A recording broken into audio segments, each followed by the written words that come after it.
நன்மைகள் பல பெருகும் நேரம். இந்த மாதத்திற்குள் பல நன்மைகள் உனக்கு நடக்கப் போகிறது. உன்னுடைய வாழ்க்கை மேம்பட போகிறது. உன்னை தேடி பல வெகுமதிகள் வரப்போகிறது. எதற்காகவும் நீ கலங்காதே. நீண்ட நாட்களாகவே நீ என்னிடம் கேட்டுக்கொண்டிருக்கும் உன் பிரார்த்தனையை உன்னுடைய அப்பா உனக்காக நிறைவேற்றி கொடுக்கப் போகின்றேன். உன்னுடைய துன்பங்களிலிருந்து எல்லாம் உன்னை காப்பாற்றப் போகின்றேன். நீ கேட்ட வரத்தை கூடிய விரைவில் உனக்கு தந்து உன் வாழ்க்கையை நான் சிறப்பானதாக மாற்றப் போகின்றேன். நீ நினைத்தது நிச்சயமாகவே நடக்கப் போகிறது. அது உனக்கு நடந்தே தீரும். உன்னுடைய மனக்கவலையின்றி இன்று தீபம் ஏற்று. எனக்காக ஒரே ஒரு தீபம் உன்னுடைய வீட்டில் ஏற்றிவை. என்னை நினைத்து ஓம் என்று சொல். எல்லாவற்றையும் நான் பார்த்து கொள்கிறேன். உனக்கு நல்வழியை நான் காட்டுகிறேன். காலை எழுந்ததும் என்ன வாக்கு வருகிறது என்று பார்க்க வேண்டும். ஏனென்றால் மனம் எதையோ பறிகொடுத்தது போல உள்ளது என்று உன் மனதில் சில கவலைகளுடன் நேற்று உறங்கி போனாயல்லவா? ஒவ்வொரு காலகட்டத்திற்கும் என்ன நடக்க வேண்டுமோ அதுதான் நடந்திருக்கின்றது. ஆனால் அது நிரந்தரமல்ல. இதுவும் மாறும். உன் மனதில் உள்ள அந்த சுமைகளை இறக்கி வைத்துவிட்டு அடுத்த நொடி உன்னுடையதாக இருப்பதற்காக அதை எப்படி சிறப்பாக ஆக்கப் போகின்றாய் என்பதில் உன்னுடைய கவனத்தை நீ செலுத்து. நான் உன்னோடு இருக்கின்றேன். அடுத்த நொடியை மகளுடையதாக ஆக்க உனக்கு நான் துணை இருக்கின்றேன். என் செல்ல குழந்தையே, உன்னை விட்டு சென்றதெல்லாம் உன் கை வந்து இந்த தை மாதத்தில் உன்னை வந்து சேரும். மகிழ்ச்சியாகவே இரு. நான் உனக்கு துணை இருப்பேன். எப்பொழுதும் உனக்குள் நான் இருப்பேன். என்னுடைய நாமத்தை மட்டும் நீ சொல்லிக்கொண்டே இரு. நீ மகிழ்ச்சியாக இருந்தாலும் உன்னுடைய மனதில் ஏதோ ஒரு பயம் ஓடிக்கொண்டே இருக்கின்றதே. எதற்காக அது? அது தேவையற்ற பயம். உன் வாழ்க்கையில் நல்ல மாற்றங்கள் ஒவ்வொன்றாக நடக்க ஆரம்பம் ஆகிவிட்டது. பயம் உனக்கு எதிர்மறை எண்ணங்களை மட்டுமே தரும். அந்த பயத்தை நீ தூக்கி எறிந்துவிடு. உன்னுடைய மனதை நீ எப்பொழுதும் நேர்மறையாய் மட்டுமே வைத்துக்கொள். அதில் எதிர்மறையை உட்புகுத்தி விடாதே. அதை தடுத்து நிறுத்த வேண்டிய பொறுப்பு உனக்குள் தான் இருக்கிறது. அதை நீ மட்டுமே செய்ய முடியும். நீ நினைத்தால் கண்டிப்பாகவே முடியும். அந்த எதிர்மறை எண்ணங்கள் உன் செயல்பாட்டை எல்லாம் தடுத்து உன்னை தோல்வியில் சென்று அடைய வைத்துவிடும். முதலில் அந்த பயத்தை விடு. நல்லதை நினை. உனக்கு நன்மைகள் மேலும் மேலும் பெருகி கொண்டே இருக்கும். உன்னுடைய வாழ்க்கை உயரும் நேரம் இது. நீ வாழ்வை எப்போது குறை சொல்லாமல் ஏற்றுக்கொண்டாயோ, வினையை எப்போது நீ புரிந்து கொண்டாயோ, அப்போதே பல மாறுதல்கள் எல்லாம் உன்னுடைய வாழ்வில் நடக்க ஆரம்பித்து விட்டன. நீ விரும்பியபடி நடந்தால்தான் மகிழ்ச்சி இருக்கும் என்று நினைத்தாய். ஆனால் இப்போது உனக்கு அமைந்த வாழ்விலே நீ அனைத்து மகிழ்ச்சியையும் காண இருக்கின்றாய். இடமாற்றம், வேலை மாற்றம் என நீ எதிர்பார்த்த பல மாற்றங்கள் நிகழப்போகிறது. நீண்ட நாட்களாகவே நீ என்னிடம் கேட்ட ஒரு வேண்டுதலும் இந்த மாதத்தில் நிறைவேறப் போகிறது. மகிழ்ச்சியாக சந்தோஷமாகவே அதை அனுபவிக்கப் போகின்றாய். உன்னுடைய வாழ்க்கையானது கொஞ்சம் கொஞ்சமாக மேம்பட்டு உயர்ந்த நிலைக்கு வரப்போகின்றது. உன்னுடைய வாழ்க்கையின் தரம் உயரும் நேரத்தை நீ நெருங்கிவிட்டாய் அல்லவா? அதனால் பல நன்மைகள் உன்னை வந்து சேரப்போகிறது. இந்த மாதம் முடிவதற்குள் அதற்கான பலனை நீ அனுபவிப்பாய். கொஞ்சம் கொஞ்சமாக எல்லாமே நடந்து உன் முழுமையான வாழ்க்கையை நீ அனுபவிக்க நீ உன்னை தயார் செய்து கொள்ள வேண்டும். சந்தோஷத்தில் நீ துள்ளி குதிக்கப் போகின்றாய். என்னுடைய நாமத்தை நீ சொல்லிக்கொண்டே இரு. கடந்த ஒரு வருடமாக இருந்த உன்னுடைய மனப்போராட்டத்திற்கு முடிவு கிடைக்கும் நேரம் இது. நீ போகும் பாதையே சரியான பாதை. அதிலிருந்து நீ நகர்ந்து விடாதே. இந்த வழியிலேயே நீ போ. உனக்கு முன்னால் நான் சென்று கொண்டிருக்கிறேன் என்பதை மறவாமல் அதன் வழியே வா. நிச்சயம் நடக்கும். நன்மைகள் பல. நல்லதொரு மாற்றம் நிரந்தரமாக உன்னுடைய வாழ்வில் இன்னும் சரியாக 3 மாதத்தில் வரப்போகிறது. அந்த நல்லதொரு மாற்றம் நீ எதிர்பார்த்ததை விட பல மடங்கு உனக்கு சந்தோஷத்தை அள்ளி தரப்போகிறது. அல்ல அல்ல குறையாத சந்தோஷம். அதை நீ அனுபவிக்கப் போகின்றாய். இது உன்னுடைய வாக்கு அல்ல, இது என்னுடைய சத்திய வாக்கு. உறவுகளில் உள்ள நிலையாமையை நீ புரிந்து கொண்டாய். உலக உண்மைகளை கொஞ்சம் கொஞ்சமாக நீ புரிந்து கொண்டாய். அடங்காத மனத்தினை என் நாமத்தால் அடங்க வைத்து நீ இப்போது பயின்று வந்து கொண்டிருக்கின்றாய். எப்போதும் நேர்மறையாக சிந்திக்க நீ பழகி கொண்டாய். இனி என்ன? ஏன் கவலை? இந்த வாழ்க்கையை கடப்பது உனக்கு எளிதாகவே இருக்கப் போகின்றது. இனி உனக்கு வழிகாட்டியாக நானே உன் கூடவே வரப்போகின்றேன். உன் கர்ம வினையை தீர்க்க வைத்து இந்த வாழ்வை நீ நிம்மதியோடு கடக்க நீ என்ன செய்ய வேண்டும் என்பதை அவ்வப்போது உனக்கு நான் குறித்து கொண்டே இருப்பேன். குறிப்பால் உணர்த்தி கொண்டே இருப்பேன். நீ தயங்காமல் முன்னேறு. நான் உன்னுடன் எப்போதுமே இருப்பேன். உனக்கு எல்லாவற்றையும் புரிய வைத்து உன்னுடைய வாழ்க்கையை செம்மையாக மாற்றி காமிக்கின்றேன். கடந்த 1 வருடமாக இருந்த உன்னுடைய ஒரு மனப்போராட்டத்திற்கு இப்போது முடிவு கிடைக்கும் நேரம். உன் மனம் 1 வருடமாக பட்ட பாடு எனக்கு தெரியாதா? எத்தனை அல்லல்கள் பட்டிருக்கிறது, எத்தனை துன்பங்களை சந்தித்திருக்கிறது, எத்தனை கஷ்டங்களை அது அனுபவித்திருக்கிறது. எல்லோற்றுக்கும் ஒரு முடிவு கட்டப்போகின்றேன். உன்னுடைய பொறுமைக்கு பலன் கிடைக்கும் நேரம் இது. நீ இதுவரை கடந்து வந்த பாதையில் நீ பட்ட கஷ்டங்களுக்கு ஒரு முடிவு காணப்பாய். யார் உன்னை கைவிட்டாலும் உன் நம்பிக்கை உன்னை கைவிடாமல் உன்னை இவ்வளவு தூரம் அழைத்து வந்திருக்கின்றது. நான் நம்பும் என்னுடைய அப்பா என்னை காப்பாற்றுவார் என்ற நம்பிக்கை உனக்குள்ளே ஆழமாக பதிந்திருக்கிறது. அதுவே உன்னை இத்தனை தூரம் பாதுகாப்பாக அழைத்து வந்திருக்கிறது தெரியுமா? அந்த நம்பிக்கையோடு சேர்ந்த நேர்மறை எண்ணங்களும் அது எல்லாமே கூடி உன் வாழ்வின் பொன்னான தருணங்களை அது உனக்கு உருவாக்கி தரப்போகிறது. மகிழ்ச்சியாகவே இரு. உன்னுடைய வாழ்க்கை சரியான திசையில் நகர ஆரம்பித்திருக்கிறது. அது சரியான வழியில்தான் போய்கொண்டிருக்கிறது. அதை மாயை என்ற வலையில் நீ சிக்கிக்கொண்டு மாற்றி போக நினைக்காதே. அது தவறாக விடும். நான் சொல்வதை கேள். உனக்கு நல்லது நடக்கப் போகிறது. எத்தனை வருடங்களாக நீ தவித்து கொண்டிருந்தாய். எவ்வளவு மனப்போராட்டங்களை எல்லாம் அனுபவித்து கொண்டிருந்தாய். சந்தோஷத்தையே நீ மறந்து விட்டாய். அவ்வளவு துன்பங்களை நீ அனுபவித்து விட்டாய் அல்லவா? அது எல்லாமே இப்போது முடியப் போகிறது. சந்தோஷமாக நீ உன் வாழ்க்கையை ஆரம்பிக்கப் போகிறாய். உனக்கு துணையாக உன்னுடைய அப்பா நான் இருக்கும்போது எதையும் கவலைப்படாதே. எதை பற்றியும் நீ சிந்திக்காதே. மகிழ்ச்சியாகவே இரு. நிறைய மகிழ்ச்சியான தருணங்கள் இனி ஒன்றின் பின் ஒன்றாக உன்னை நோக்கி வந்து கொண்டே இருக்கிறது. இதுதான் சரியான திசை. யார் எது சொன்னாலும் அதை காதில் வாங்காதே. அங்கு உன்னை பயமுறுத்துபவர்கள்தான் நிறைய பேர் இருப்பார்கள்.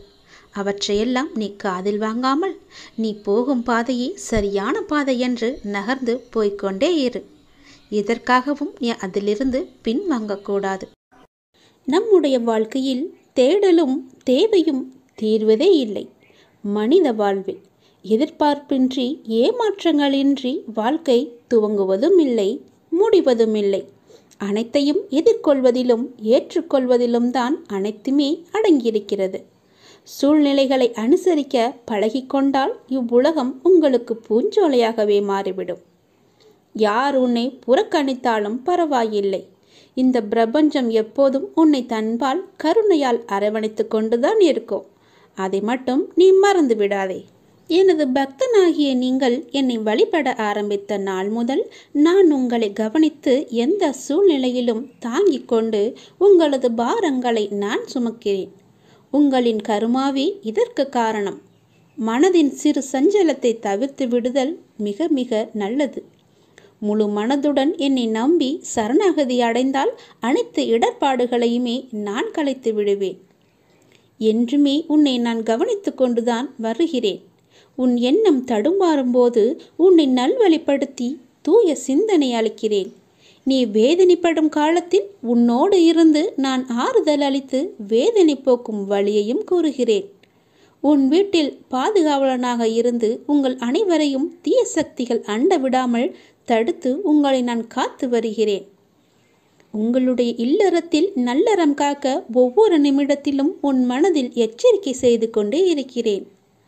உன் எண்ணங்களை ஆராய்ந்து உனக்கு என்ன தேவையோ அதை அளிப்பேன். என்றுமே உன்னை அஞ்ஞானத்தில் மூழ்க விடாமல் சத்திய தர்மத்தை உன் மனதில் நான் புகுத்தி கொண்டிருக்கிறேன். இங்கு எதுவுமே நிரந்தரமில்லை என்பதை உணர்ந்து கொள். அப்படி நான் உனக்கு உணர வைத்து எளிமையாகவும் ஏழ்மைக்கு உதவி செய்யவும் உன் மனதை நான் தூண்டி கொண்டிருக்கிறேன். ஏட்டுச் சுரைக்காய் கறிக்கு உதவாது என்பதை உணர வைத்து நீதி மறவாமல் நான் உன்னை வாழ வைத்து கொண்டிருக்கிறேன். உன்னுடைய உழைப்பின் தத்துவத்தை எடுத்துரைத்து உன் உழைப்பில் வருவதை கொண்டு உன்னை நான் வாழ வைக்கப் போகிறேன். இன்பத் துன்பம் ஏற்றத்தாழ்வு இதனால் வந்த கர்மாவை என்னவென்று உனக்கு அறிய வைத்து உன்னை மன மகிழ்ச்சியோடு நீ ஏற்று இந்த ஜென்மத்திலேயே அதை அனுபவித்து பூரணம் கண்டு பிறவி பல கடந்து என்னோடு நான் உன்னை அழைத்து கொள்வேன். இது சத்தியம். நான் பொய் உரைக்க மாட்டேன். இதை நீ சாதாரணமாக எண்ணாதே. சாதாரணமாக எண்ணி என்னை நீ அலட்சியப்படுத்தாதே. நான் சொல்வது எல்லாமே உண்மை. நிச்சயமாகவே பலிக்கும். என் பேச்சில் உயிர் இருக்கிறது. அதை நீதான் நம்ப வேண்டும். நான் கைலாயத்திலிருந்து பொய் உரைக்கவே மாட்டேன். இது என்னுடைய வாக்கு, சத்திய வாக்கு. சிவன் வாக்கு என்றைக்குமே பலிக்கும். நிச்சயமாகவே பலிக்கும். என்னை நீ அலட்சியப்படுத்தாதே. கேள், நிச்சயம் பலிக்கும். குருவின் அருள் ஒரு சாதகருக்கு இருந்தால்தான் அவர் பின்பற்றும் கர்ம யோகத்தால், ஞான யோகத்தால் அல்லது பக்தி யோகத்தால் அவரின் வாழ்வு அர்த்தமுள்ளதாக மாறும்.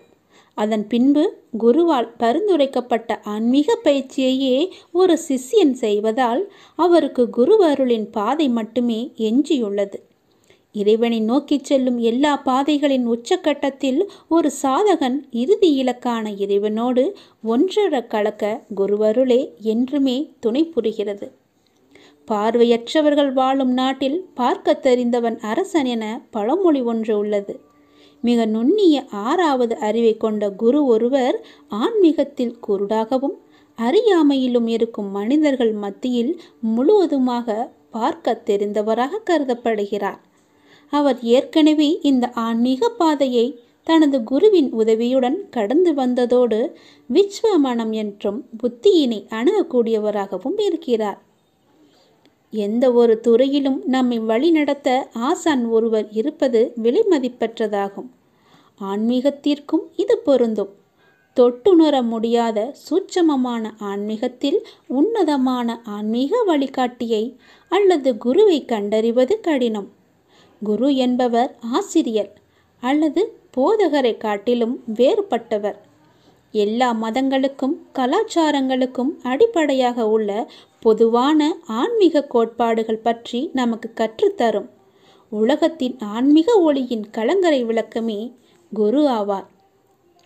அஜந்தா ஓவியங்களும் எல்லோரா சிற்பங்களும் வேதங்களும் உபநிடதங்களும் காலத்தை வென்று நிலைத்து நிற்க காரணம், அவற்றையெல்லாம் படைத்தவர்கள் எந்த பாராட்டையும் பிரதிபலனையும் எதிர்பார்க்காமல் பகவான் ஸ்ரீ கிருஷ்ணர் கூறியது போல தங்கள் பணிகளை செய்ததுதான்.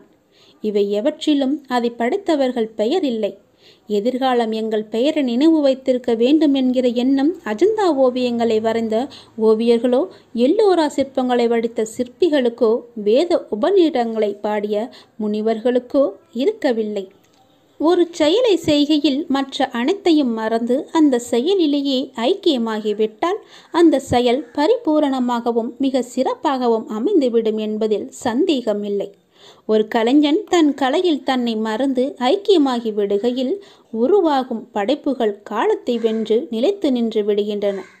படைக்கின்ற நேரத்தில் அவனுக்கு கிடைக்கக்கூடிய கைத்தட்டல்கள் பற்றிய எண்ணமோ, மற்றவர்கள் இதை எப்படி விமர்சிப்பார்கள் என்ற சந்தேகமோ அவனுக்கு ஏற்பட்டால் நிச்சயமாக அந்த படைப்பின் தரத்தை அது பாதிக்காமல் இருக்காது. அது ஒரு உன்னத படைப்பாக இருக்காது. ஒரு சில சமயங்களில் செயல்களுக்கு எதிர்பார்த்த பலன் கிடைக்காமல் இருக்கலாம். அது நம் அறிவுக்கு விட்டாலும் தகுந்த காரணங்களால் தான் மட்டும்தான் இருக்கும். ஆனாலும் கூட அது குறித்து கவலைப்பட வேண்டாம்.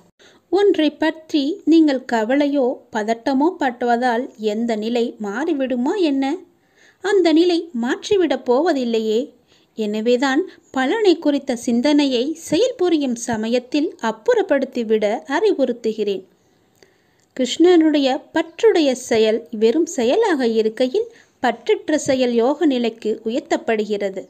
எனவே நாம் இன்று இதை செய்தால் நாளை அது நமக்கு கிடைக்கும் என்ற எண்ணத்தோடு மட்டும் செய்யாதுங்கள். விழிப்புணர்வு என்பது நிலைத்த அறிவுடையவனுக்குத்தான் தொடர்ச்சியாக இருக்க முடியும். அப்படிப்பட்டவன் புலன் வழியாக எண்ணங்கள் பயணிக்க ஆரம்பிக்கும். முதல் கணத்திலேயே அதை உணர்ந்து அந்த எண்ணங்கள் பலப்படும் முன்னர் அவற்றை அழித்து விடுகின்றான். களைகளை முளைவிடுகையிலேயே பிடுங்குவது சுலபம். அவை வேர்விட்டு பலமடைந்த பின்னர் பிடுங்குவது மிகவும் கஷ்டம். அதுபோலத்தான் எண்ணங்கள் தோன்றுகையிலேயே அவற்றின் போக்கறிந்து அழித்து விடுவது சக்தி. விரயத்தையும் நேர விரயத்தையுமே தவிர்த்துவிடும். அதனால் எந்த ஒரு தவறும் உங்கள் கண்ணுக்கு பட்டால் அதை உடனேயே திருத்தி விடுங்கள். பின்னால் விட்டுவிட்டு பிறகு யோசிப்பதில் எந்த ஒரு பயனுமே கிடையாது. ஒரு முறைக்கு பல முறை யோசித்து செயல்படுங்கள். யதார்த்தமான உண்மை கூற்று இது. உனக்காக மட்டும் சுயநலத்துடன் மட்டுமே நீ வாழ்ந்தால் என்னை காண நீ சிரமப்பட்டு மலையேறி உச்சிக்கு வர வேண்டும். பிற உயிர்களுக்காகவும் வாழ்ந்தாயென்றால் நீ இருக்கும் இடத்திலேயே என்னை காண்பாய்.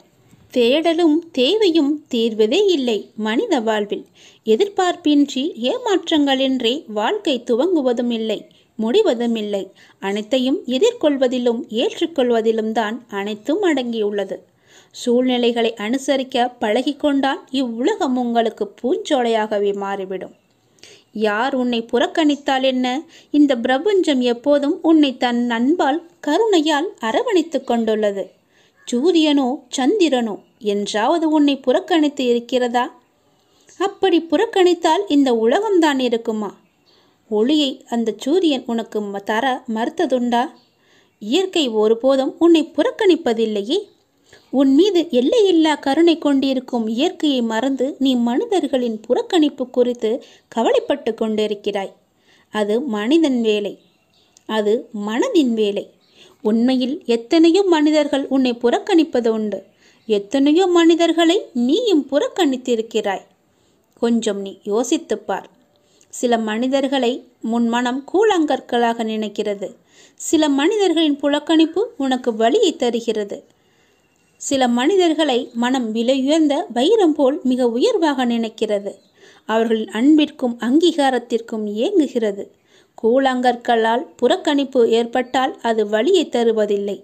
ஒரு வைரத்தால் புறக்கணிப்பு ஏற்பட்டால் அது வலியை தருகிறது. இதுவே மனித இயல்பு.